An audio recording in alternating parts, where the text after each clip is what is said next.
Buğra and the Pangeans. Yeah, I would love to start with a jingle there a like song? that. Yeah, I'll make a jingle for the beginning, like an intro. Oh yes, please. Hello, everybody.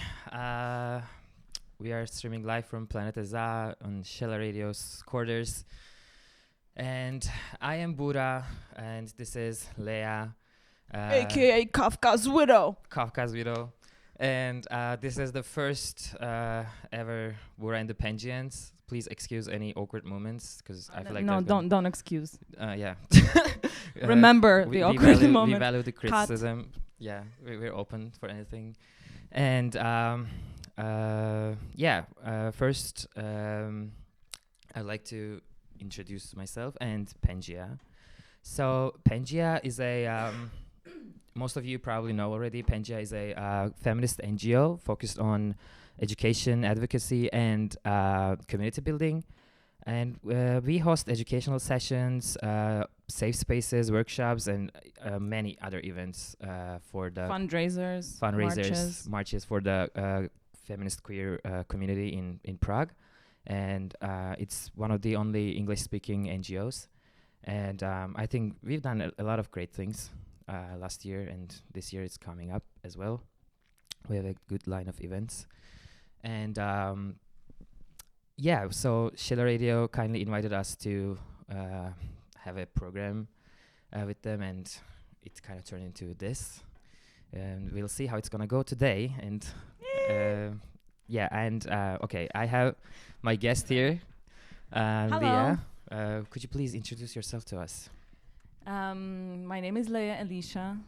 As I said, Kafka's widow. This is my second alter ego. Alter ego. First alter ego. One of the alter egos. I'm a co-founder of Temple of, performance artist, sometimes a DJ. Mm-hmm. I'm here to be inspired by the conversation. Be inspired and inspire. Hopefully. And inspire all of us. Yes. Yeah. Today we have some really tough topics to talk about. I mean, we started really fun. We were shaking our bodies over here before we went live. We have really tough topics to talk about today. I feel like it's gonna turn really sad, really quick. Or funny. We don't know. Yeah, we'll see. We'll see how it's gonna turn out. So Leia, can I refer to you as Leia? By the way, of course. my pronouns are he, him, they, them, and my pronouns. You can use any pronouns. Any pronouns. That is great. So could you tell us about your journey? How did you end up in Prague? See, I told you. So I was born. How did I end up in Prague? I traveled quite a lot in my life, honestly, and I consider myself like a never-ending immigrant. Mm-hmm. And this was what inspired in many ways Temple of, because we are proudly, we say, immigrant collective. Mm-hmm. I was born in Georgia. Mm-hmm. In the 90s. There was really tough situation. There was war and many crazy things, and we left. Mm-hmm. God, like I'm getting really. I've been living. I lived in Russia. I lived in the United States. Mm-hmm. Got my education, and then I was realizing that always something was missing, the sense of home. Yeah.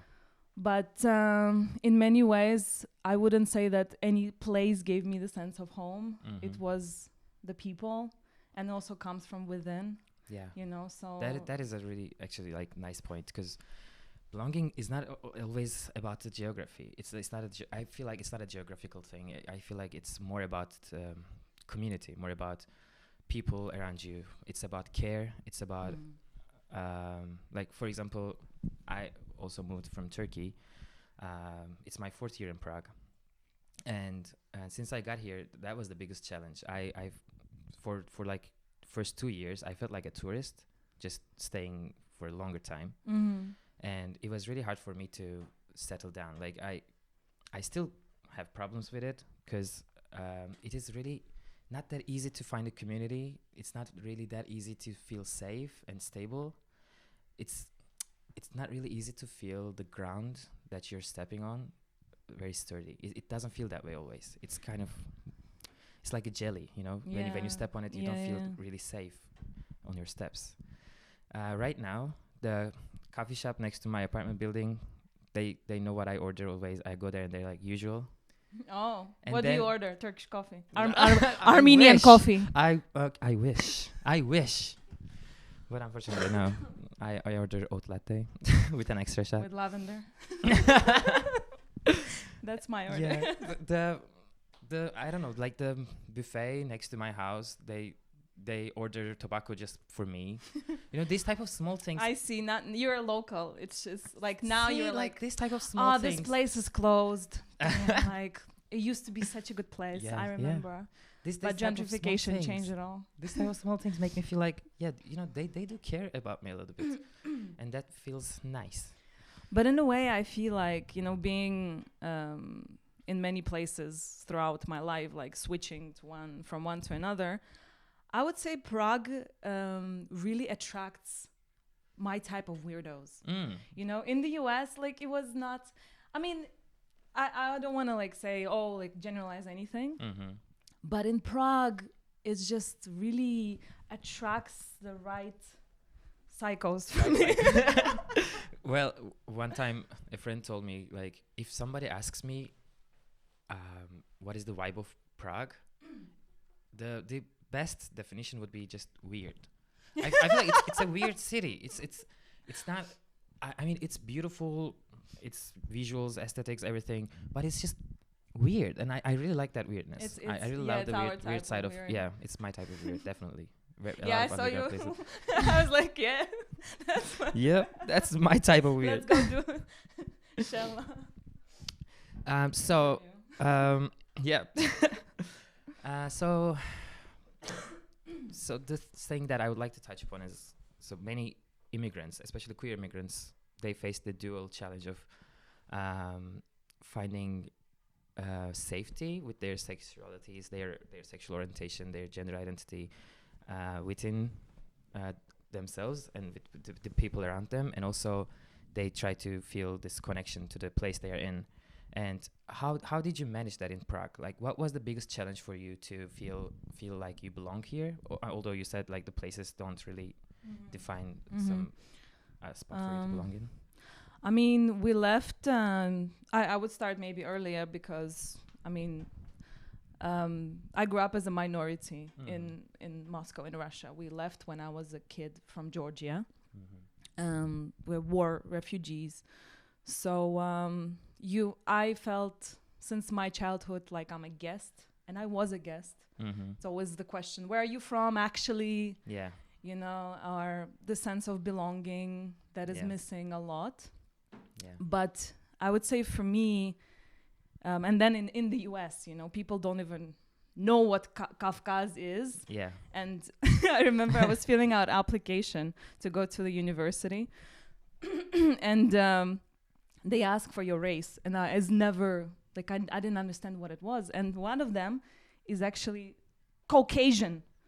And I was like, Dad, come, like, they know I'm from the Caucasus. They know Caucasian. But then I actually didn't even realize that is actually a racist term. Yep. And then we learned it later. I was like, oh, they mean Anglo-Saxon. Like, this is actually, like, if you use term Caucasian wrong, please read about it. It's important to use it correctly. It is quite important. Because it's based on the racist theory of some guy in the 18th or 19th century who was, he described race in many weird ways. Not only he used Caucasian to describe people or also North African people. He would be like, oh, like, they look more white, like, white. Yeah. So he said, like, everybody from Europe come from Caucasus, which is not true. Yeah.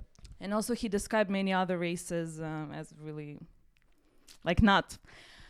So that was, this kind of, I always speak about cultural erasure.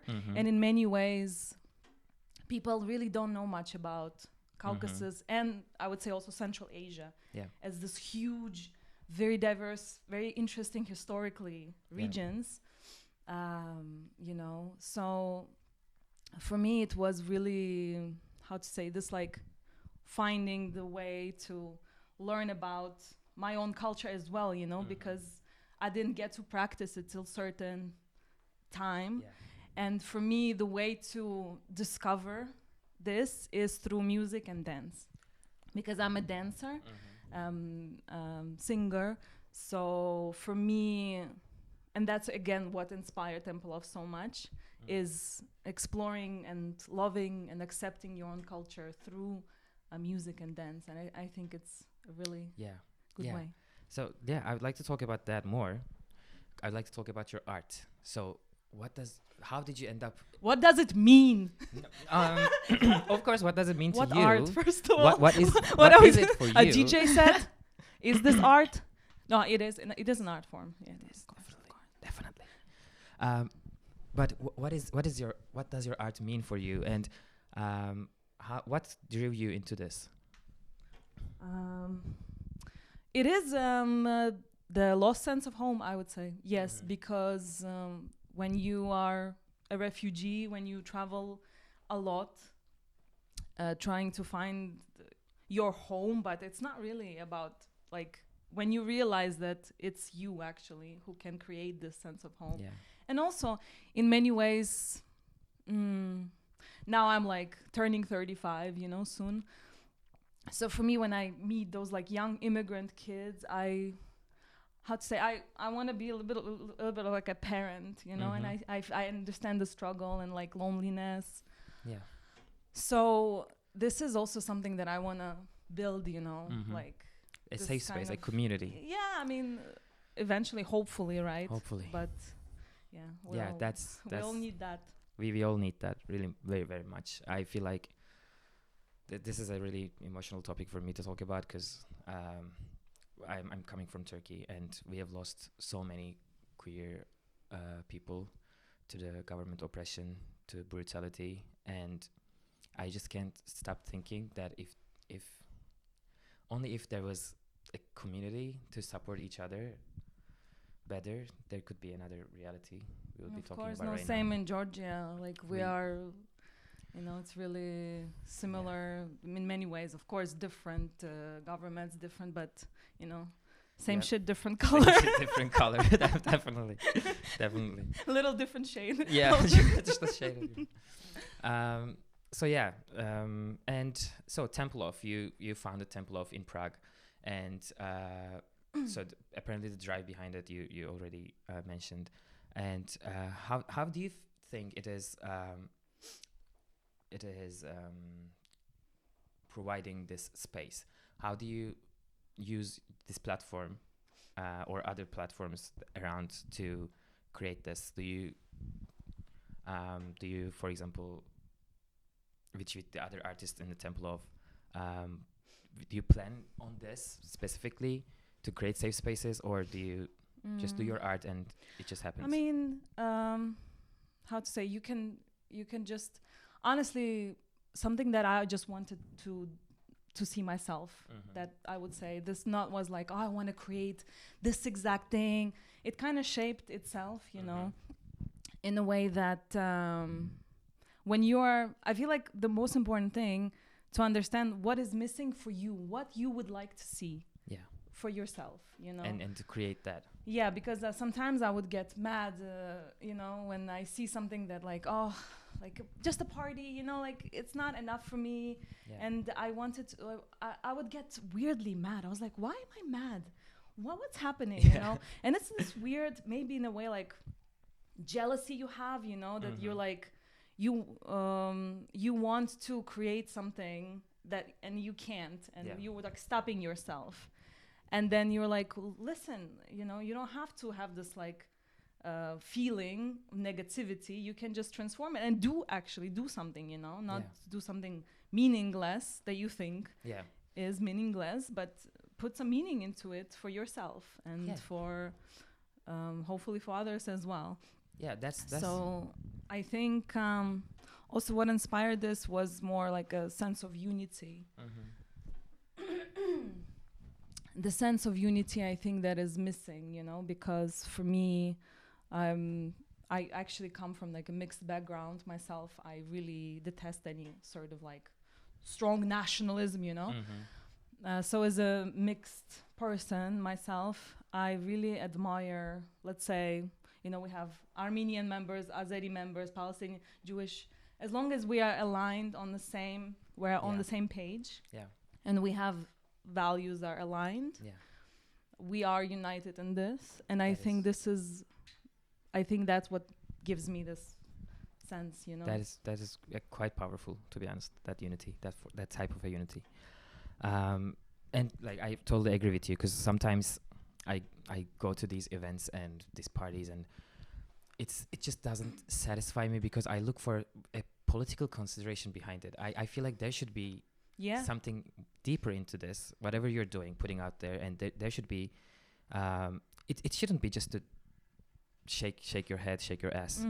It's not about that. It's much more than that. I believe it should be much more than that. Oh, shaking ass is also important. Oh, that is also very important. I do love shaking my ass. But the meaning. But the meaning. Oh my God. Cancelled. There we go. So. And yeah, we were talking about electronic music. We're talking about DJing, and we're talking about Georgia.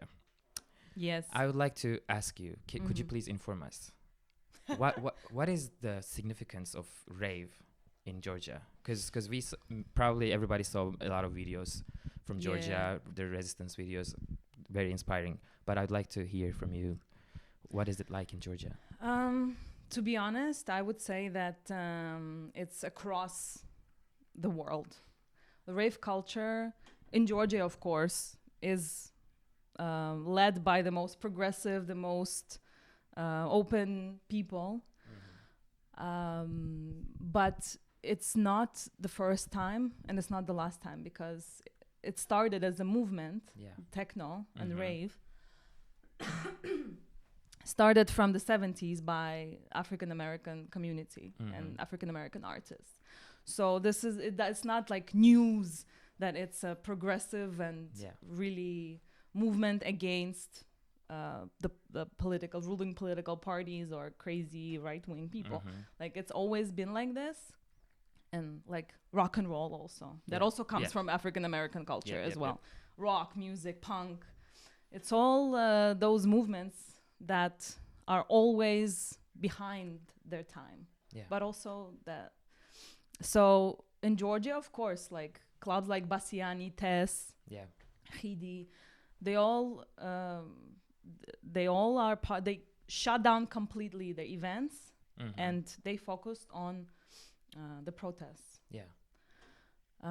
Same now, even in the Balkans. Like, if we don't have to go really far. As well as here. So ravers are always. How do you feel about the Prague rave scene?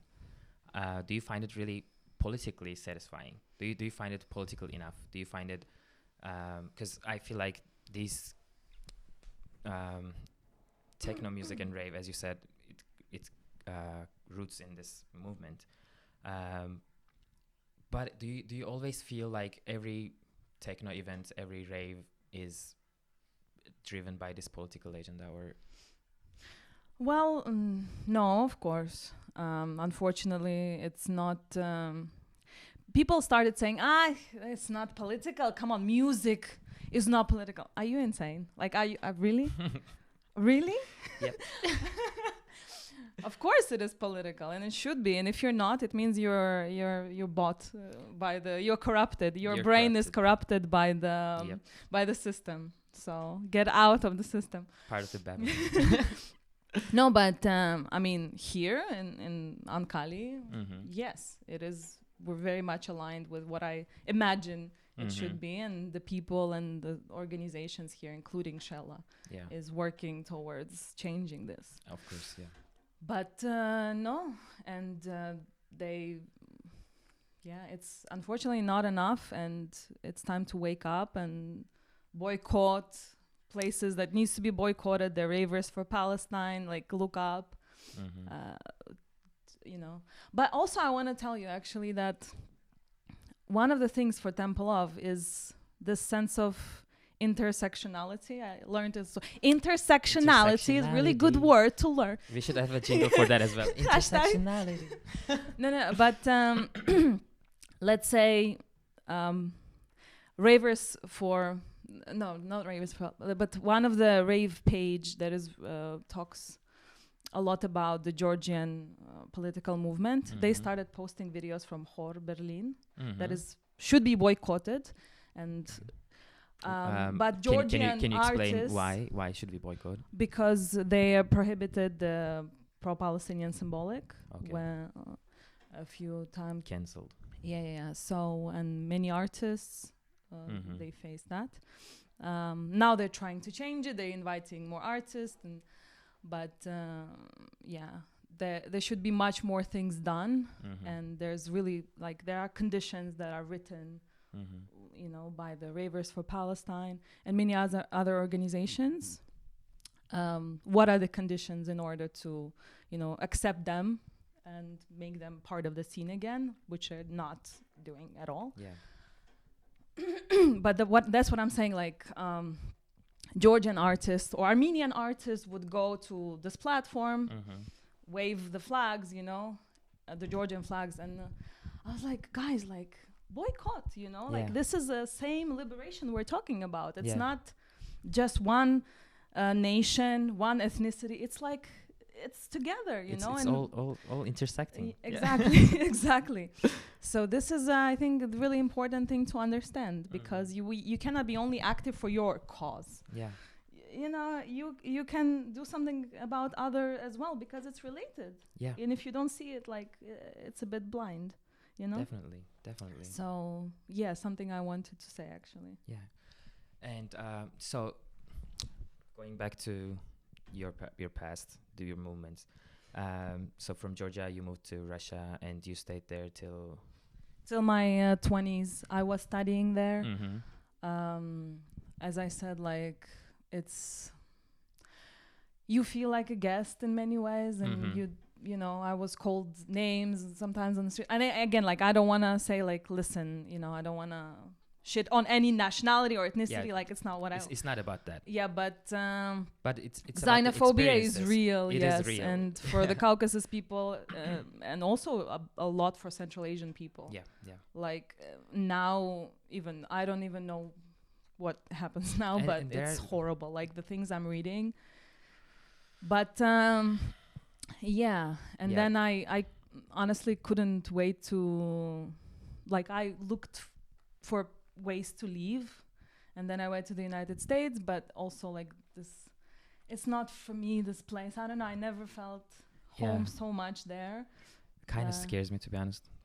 I'm glad that I left. So of course xenophobia is real. Also if you're a queer immigrant, there are so many intersecting forms of discrimination you face. Xenophobia, homophobia, transphobia, a lot of stuff. And it is really tough to manage your way around it. Also, you bring traumas with you wherever you move. Let's do some trauma dumping right now. Let's go. I've been trying to escape that. No. We're doing it now. Let me. Let's put it on. Put it on.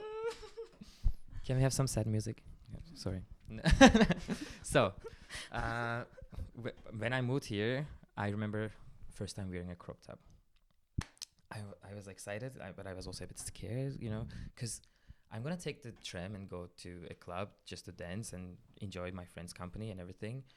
And going out of the house, I think probably messaged 3-4 friends of mine, letting them know that I have this on me and I'm on the tram. Beware, just letting you know. Although it's a very safe place in Prague, it's not really, I haven't felt in danger in many ways. But still, when I take a step outside of my comfort zone, I feel so scared. Still, I brought that with me here. But also it's also inside you. You also, not only you fighting the battles outside, of course, but you also fighting those inner cultural barriers inside of you, When I look a bit more slutty than usual, I hear this voice is what the relatives will say, and I'm definitely are neighbors gonna see me? Am I gonna meet a neighbor on the elevator? What people will say. This phrase ruined so many lives. What people will say. Nobody cares, okay, mama? Jesus. Trauma dumping. Let's talk about our mothers. And oh my God, no. I can cry. I don't want to talk about mom. Yeah. I love my mom. Hi, mom. Yeah. Okay, what else should we talk about? So yeah, I have some questions for you. Let's talk about you. Let's reverse this. Is it even an interview? Like, okay. What would you like to ask? Tell me about your childhood now. No, but tell me what inspired to this move to Prague for you. So I'm doing masters in gender studies at Czech University, and I'm currently trying to write my thesis. It's a painful process. I moved here for the studies, and still here. And also I'm working, and but I would like to talk more about what inspired me to become a part of Pangeans. Mm-hmm. Yeah. That was the, of course, lack of community, because you come here, you don't know many people, you just meet some people, and then you feel alone and lonely, and the cultural difference here and in Turkey is very, very huge, and it's it doesn't feel very secure to be here away from everyone. Like, to be fair, there have been some really difficult times. If you remember the earthquake time. Oh yeah. That happened, and I was here, and for 2 weeks I was like a zombie walking around, and I did not really feel that my pain was recognized, or no, or someone cared. I didn't feel like taken care of. I felt really alone, and these type of things kind of pushed me to become part of something bigger that I can feel belong to, that I can feel safe in, I can feel a part of. Also, I wanted to create, because going through this process, I know many other immigrants who come here goes through the same things. Yeah. They go through the same stuff, and I also wanted to create something to be able to help people to provide some kind of guidance for them to negotiate their own way.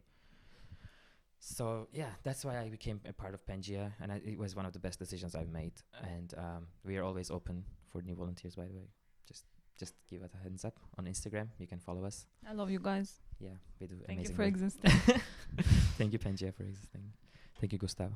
And yeah, and becoming a part of Pangeans, and after that, I met amazing people. I met you. I met a lot of very cool individuals in Prague, and that helped me feel more settled, feel more belong. When I go to an event of Pangeans or Fiki or Tempelhof, I feel always like, okay, yeah, I'm safe here. I feel like these people, they are my people, and this is not really easy to say, and I feel really privileged and lucky to say that. Same, honestly, same, and I feel like it's also about your own opening up and being susceptible to this. Of course. Yeah. Of course. Because again, like, you build this kind of sense of need for home, and but it also comes within you. So it's I'm glad to honestly, I would say I've never met so many amazing people that I met in Prague. Yeah. Here in Definitely. our community of people. Definitely. Yeah. And I feel like it's not a very big community. It's not like, but it's growing, honestly. Like some, like at Tempelhof, let's say, or other events, but especially at Tempelhof, I meet people from the Caucasus that come to me like, oh, like, or people from Turkey who say, oh, listen, I'm from Turkey, but like I'm Cherkessian, I'm Kurdish. Yes. But yeah, Kurdish people always say that correctly. Yep. As they should. But I'm so happy to see people from the Caucasus, especially, also coming to me, talking about the experiences, about this kind of like, I didn't know you can play, Adjarian music or Armenian music at Pluto, I think that was the first time I met you.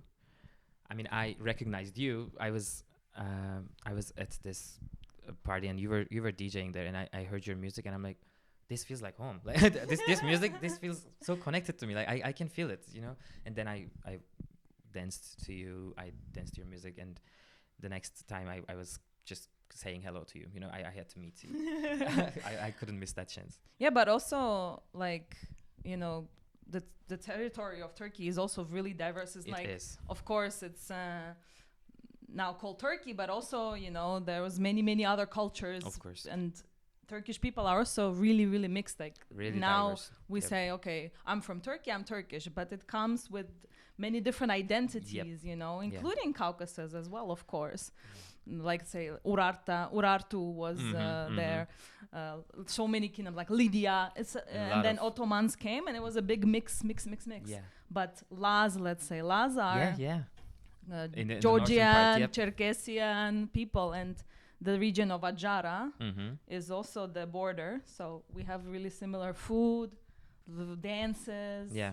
You know, yeah, so I had a professor doing my bachelor's, and he asked one time, so, okay, tell me where you're from, but tell me your background. And everybody was saying, yeah, I'm from this city. And he's like, no, I'm not talking about which city you're coming from. I'm talking about what are you coming from? Where are you? Who are you actually? Who are you? Tell me. And then everybody started saying it. And apparently, everybody had a different backstory, different ethnicity. You mean in Turkey, yeah? Yeah. In our classroom, everybody is from Turkey, and like everybody, it was a really nice mixture of people. And of course, that's what it is. Yeah. And what is yours? It's always like fun to me to.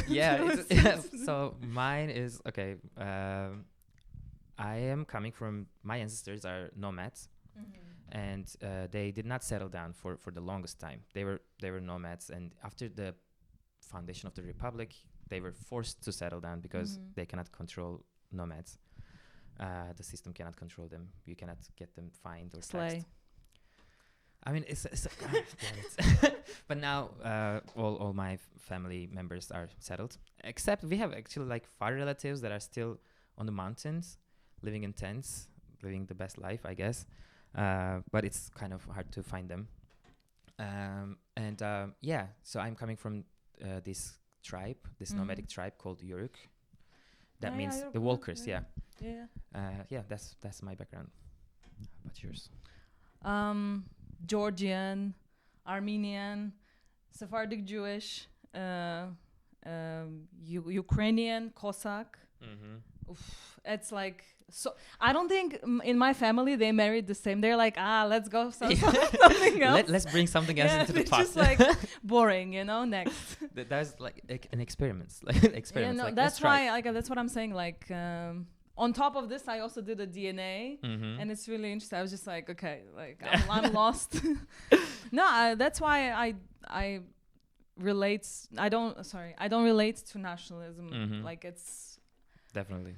Of course, when you are like a nation that suffers from genocide, you have, you know, this needed sense of nationalism. But also, I think what Zionism is doing also, like it, in a way, like it came from this trauma. And it's not like justification of it, of course not. But I'm just saying, like, it came from the trauma of this, you know, painful past. Yeah, painful past that then transformed into this insane nationalism, like bloody movement. Yeah. So it shows that it's not the answer. It's not. You know, it's not the answer to trauma. Yeah. Right now, that's I'm writing my thesis on the lines of this, kind of like parallels this thing. It's a weird topic. I'm writing about invasive alien species, animals and plants. And the what? Sorry. Invasive animal and plant species. Okay. Plants. Plants. Animals. Yeah, these are alien species. They're called, and this is actually this shows us how we read nature through nationality, through nationalism, and that is so interesting. For example, we have national trees. How come? Like, Czech Republic has a national tree. We have national animals. We read nature and we perceive them in a way that the terms are the ones that we built. And this is a field of biology. So how come this natural science depends solely on our perception of nature? It's like totemism in some ways, right? In some ways, yeah. But it can turn into a really problematic issue, because do you try to define which species is native to a land?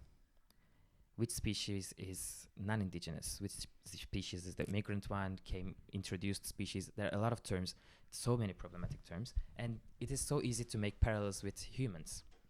Because when you think of it now, if you think of an island, any species there is an immigrant species. You know, they all came there later on. But now, who is the indigenous of this land?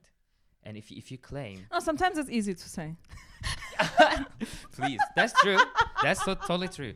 I'm not arguing that. Totally, that's not my argument. My argument is you... I listen. No. My argument is how can you alienate a group of people because they traveled? Yeah, the exactly. Immigrants communities, also Roma people in Europe, in Eastern Europe especially, they have all the rights as the citizens, but they are not perceived as equal citizens. And it's been ages. What makes them not European? This is the question I'm kind of debating. And I'm debating that through the European policies, European Union's policies. The racist Yeah. policies, yeah. Totally racist.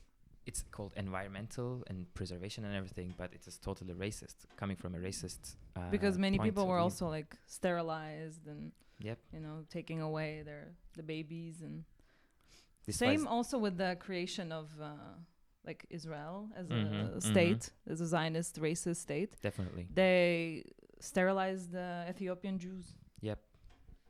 They also, you know, how they looked at the Arab Jews. Mm-hmm.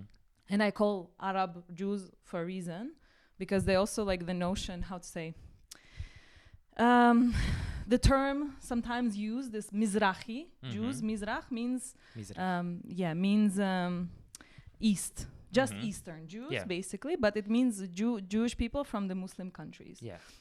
But I'm talking also deliberately about Arab Jews and how their identity was also erased by Israel, because they don't want this shit. Yeah. They don't want a notion of this existing. Even. Yeah. But yeah, it's a something that connects. Yeah, definitely. And Interesting. cannot erase that. Cannot erase that. Yeah. And so, what was the year when you moved to Prague? It was after the pandemic, like 2000, very recent. Very like recent, almost 4 years ago or something. Yeah. Like Okay. really good with the timeline. And 4 years, 2 years ago. one and a half. 1 month ago. I mean, after COVID, totally erased my memory, my perception of time. It's gone. So I totally understand you. So no, quite recent. What about you? Same. I moved here in 2021, I think. 22. Same. Maybe 3 even. I'm not. Yeah. I'm not really We sure. have the same Last sense year? of time. That's also what Yeah. connects us weirdos. It's my 4th year in Prague. Yeah, that I know. I think me too, actually. Yeah, that's nice. And what was the most challenging part for you coming here when you first moved? Interesting question. The most challenging part. I mean, the sense of belonging, as we said. And I mean, sometimes it just feels a bit cold, like the difference in cultures. Yeah. It's, But then, you know, I was in Moscow for some time, so it's like, it's home. Like the stone faces. I'm like, can you smile, bitch? Like, are you dying? Like, what's up? Relax. Oh my God. One week trip to the Netherlands, and I'm like, people are actually smiling At on Netherlands? the streets. Yeah. Oh, because of the... No. Maybe. No, but Netherlands are super international as well. Yeah, it was really quite And I believe international. Prague, it's becoming so Yeah. more and more. Yeah. Thank God. I hear a lot of people. I have many Czech friends. One. Mostly Slovaks, actually. I don't have any, I guess. My colleagues, if we consider them friends, I don't really. We don't but consider yeah, I them don't really have Czech friends. Only Pangea colleagues, yes. Are there any Czechs in Pangea? I think we have a couple of Czechs. You see? Yeah. Good. And Love. Yeah, Love. Pangea this year again is organizing the 8th of March. Yes. And we have a Czech volunteer there helping us. Thank you. And yeah. So Yeah, but come to the march, and then there's gonna be a little Yeah. announcement for little something additional to the march. Oh. Last year at the march, I was holding a sign that said "Fuck Erdogan."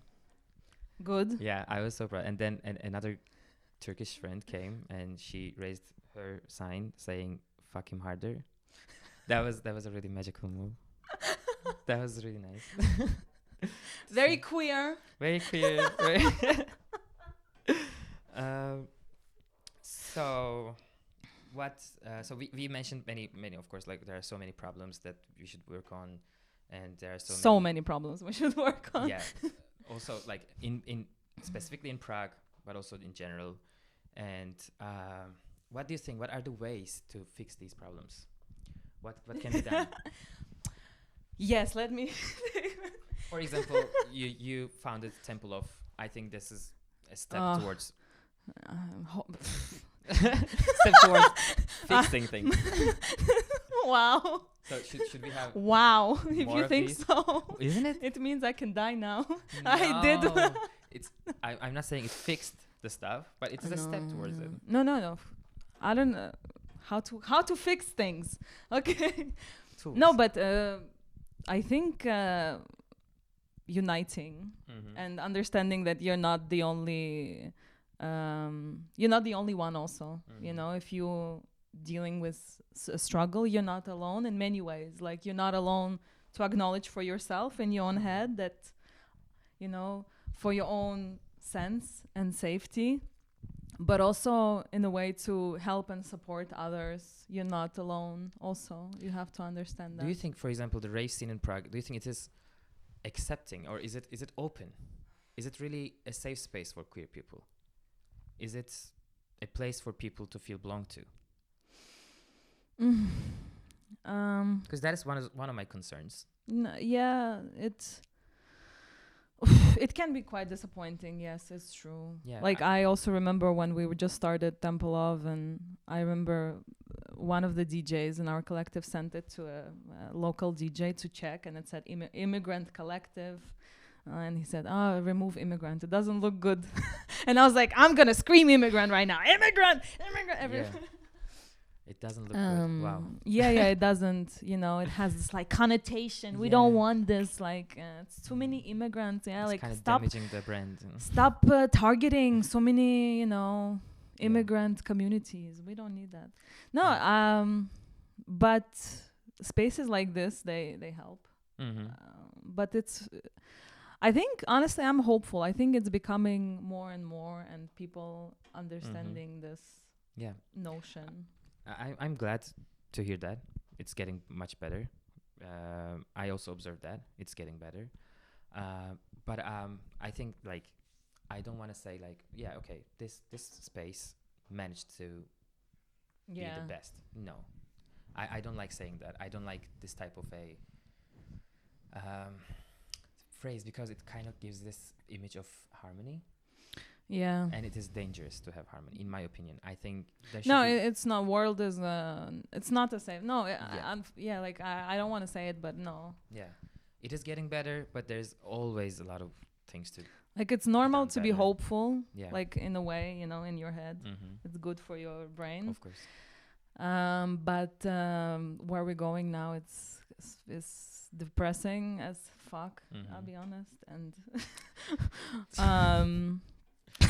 I am scared, genuinely. yeah. I'm genuinely very scared.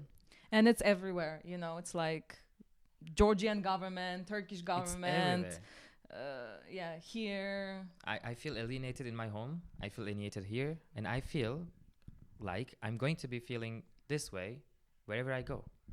Because it's not about the location, or it's not about one location. It's not about Turkey. It's not about Europe. It's not about the USA. It's about the whole globe. And like when you have not one, but the richest man doing a salute, Hitler salute Yeah. on TV, and people are like, yeah. Yeah. And they claim that it's a Roman salute. What do you mean? What do you mean? Yeah, it's getting really scary. The lamp is, kind of looking funny now, but yeah, but I am hopeful because when you realize you can change your place, you can change the location, you can try to find this safe place that you will be fine with and just lay down and live your life. And when you realize you won't be able to, then you realize that you need to do something about it. You need to, maybe you need to start being involved in some kind of a movement to make this place that you live in a better place. So I'm hopeful about that because I feel like more people started to see that this is not okay and this has to go. And yeah, I feel like in the long run, it's gonna be better for us, for people. But in the short term, it is really sickening, I should say. I'm just like speechless right now. Yeah. I mean, I was talking to my mom on the phone, and we recently had a huge hotel fire in Turkey, and 73 people died because of some neglecting ministry and corrupted governors. And so all these people died, and my mom is of course freaking out, and she's like, he's very old, like he has to step out at one point. And I said, well, Mom, who, the minister? The president, Erdogan. And I'm like, Mom, it's not about him. Like, he will go, someone else will come, someone and the else struggle will go on. Same as Putin. Yeah. It's not about the person. Unfortunately, it's not just one person. Yeah, it's it's not about the person, mentality. it's about the ideology. Same with Netanyahu. Yeah, same thing. Yeah, and it's gonna resistance will fall to us. We're gonna be the ones to do something about it, and that's how it's gonna go. And it's been like this for a long for time. A long time. since I know myself, it's been like this, to be honest. Yeah.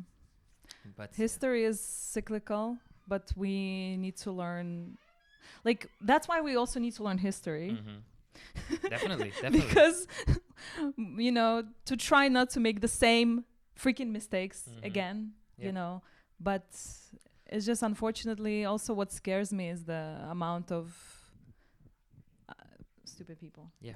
But oh my God, misanthropic much. Well, there are but how can you vote for Trump? Like, I don't understand. How dumb can you be? I'm like, yeah, that is so you're so right to say that. I totally agree.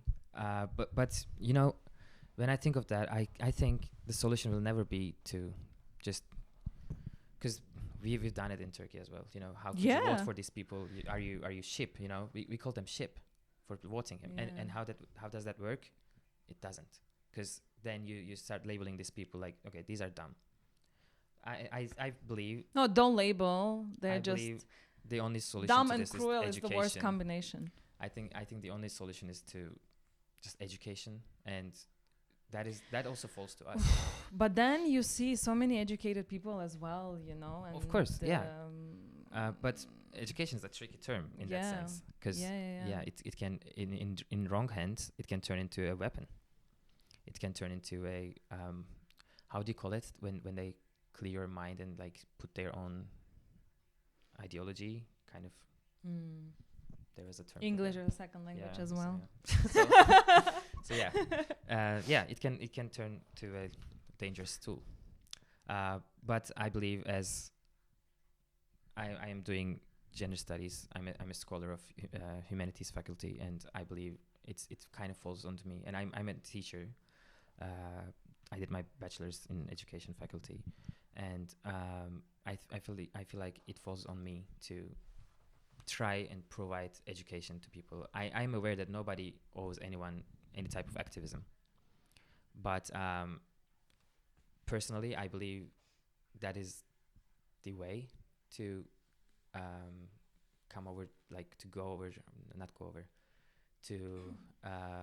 fight with this system. Yeah, right of now course, and it comes a lot from the teachers. Of course. I had maybe the best history teacher. Yeah. And I remember she was asking us to write a letter from, I forgot, but I think a Protestant to Catholic, like this kind of thing she would do, you know, Yeah. or from a Muslim to Christian, and people like, let's say that we were studying some kind of war, and that's the letter she would ask us to write, you know. Yeah. And it gives you a really good perspective.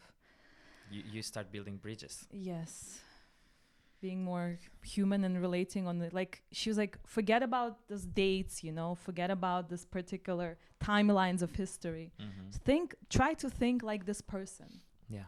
What would you write, you know, if you were in love with, let's say you were Muslim boy and you're writing a love letter to a Christian girl, let's say. Yeah. I feel like, yeah, these are very, very important. And if you're wondering what does any of these has to do with feminism and queer feminism, it has everything to do with it, because these are all because what we are talking about is actually dehumanization. Because if there is someone that you're not really familiar with, you, or there are some, you know, historical clashes behind and everything, and then you start dehumanizing the other part. But doing this, for example, writing this letter, you take that person, as a human being, and then you start to understand that, well, you have a lot in common. You are humans, and this is also something that we struggle a lot in the queer community. Dehumanization, this basic discrimination on your very existence, and that's why it is, I think, really important for feminist perspective as well. Through a feminist perspective, we can take it like that as well. Yeah, absolutely, of course. Intersectionality. It's a theme song. Yeah, let's do it. Let's record it. I want to make this type of jingles in between. So it's maybe like a poster, just something like that. Yeah. I also took some notes about how to raise public awareness about these type of issues. So first thing I would like to mention, because we're coming to the end slowly. So first thing to do is to support these intersectional movements, which means advocating for initiatives that center the voices of queer migrants and non-binary individuals and trans community and immigrant community, just like Tempelhof. Please. And Pangea, of course. And Pangea, please follow these entities and join their events. And this is the way we become bigger, and this is the way, in my opinion, to turn into a community that supports each other and cares for each other. And the second thing is to challenge the stereotypes, which is a form of advocacy, in my opinion, because sometimes even just existing in a place, I believe, is an act of advocacy. Yeah, I agree, yeah. Is an act of activism. Sometimes you don't have to do anything. Sometimes you just have to be there, and you just have to give them this question mark in their head, you know, something to food for thought. That's why I love wearing, let's say, Georgian traditional clothes with my shaved head and like really excessive makeup or whatever, and nothing underneath. Dancing, traditional dances, and being who I am, because it's. They also were, you know, some. Like I'm not gonna name anyone, but I met a queer person from Caucasus, and he's a dancer, traditional dancer, and I was like, oh, like, you know, it would be so lovely if you could perform, and he was like, well, it comes with trauma for me. I cannot combine this, and I felt so sad. I felt so sad, you know, like, because we should combine this, and culture comes together with queerness, because queerness is it's a beautiful normal is this thing. The time we're gonna cry? Is it happening? So that's why I think existing in your own skin, and it's a form of rebellion. It's a form of rebellion, definitely. Yeah, just to be there. I work in a kindergarten. I'm a kindergarten teacher, and I work like this, and children come up to me and ask, are you a boy or a girl? I'm like, I don't know, what do you think? That's my answer to them. and they just don't know the answer, and they don't care about the answer. And I'm really happy to just be there. You know, I of course I love the job and I love kids and everything, but I'm just happy to be there as who I am, for them to see that humans come in different shapes and forms.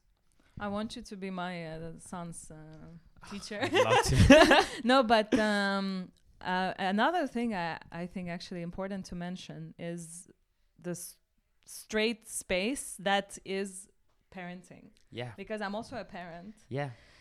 And sometimes you're dealing with a lot, like some judgment, looks, you know, and Yeah. it's a really straight space. It's a very straight, very binary space, and it's actually it's one of the most binary spaces I've recognized recently.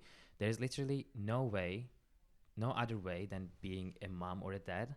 We don't even have a term for it. We have the parent, which we use for both of them, but we don't have a term to describe a queer parent, a non-binary parent. We don't have a term for that. Yeah. No, I prefer, like, I don't know, parent, but my son also calls me mommy. Like, I don't, you know, and sometimes he addresses me as a he, you know, but let's say he speaks multiple languages, so like, and I don't, like, it's good, fine. You know. It's good. But he's also, I see how to say, because I have so many friends, they're very different people. He grows up around it, and it's a normal thing. That's how it's supposed to be. It should be like, are you a boy or a girl? Yeah. Like, you're human, like, you're cool. Yeah. You know, that's what I want him to see. You're human, you're cool. That is the... yeah, we're gonna quote that. But I think maybe that's, when you asked me, I didn't even figure out to, I was thinking to say that, but you know, going to playgrounds sometimes is like my biggest fear, because there were literally sometimes like conflicts and like moms like looking at me and like, I don't want to be this kind of like, I hate other parents, they suck. Well, but I'm I better have than some opinions about that. As a teacher. But like sometimes it can be a really straight binary place, and this is what we need. So we need to change. And I also believe if you're a queer person and you want to have kids, like, you should, like, it's hard in the reality of what's happening in the government and stuff. Yeah. But do it, you know, because we need more kids that grow up in good families. Yeah. So I am giving the look. we need to wrap up. It was really lovely to talk to you, and we have a lot of things to talk more. Maybe the next time. And please, the third thing was to create safe spaces. And thank you, Shella Radio, for creating the safe space for us. And thank you, Pangia. Thank you, Tempelov, for creating this whole thing. And hope to see you next time. Yay. I think we need a closing jingle as well. Yeah.